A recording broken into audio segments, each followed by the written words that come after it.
Ana sensiz döndü hayat içmeye. Dümen etrini yaylığından almışam. İstemezdim ayağına taş değe. Gör ne boyda sinem üstte taş salmışam. İstemezdim ayağına taş değe.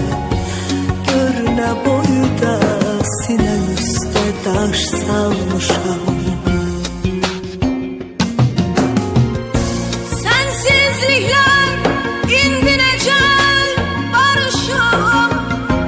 İller seni benden aldı mı ayana. Yuxuma gel yine senden soruşum. Ağrılarım azaldı mı ayana.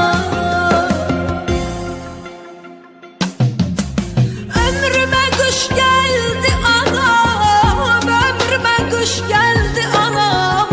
Gedir iller yavaş yavaş. Ömrüme kış geldi anam, ömrüme kış geldi anam.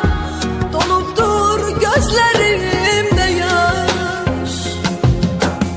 Ömrüme kış geldi anam, ömrüme kış geldi anam. Gelir iller yavaş yavaş. Ömrüme kış geldi.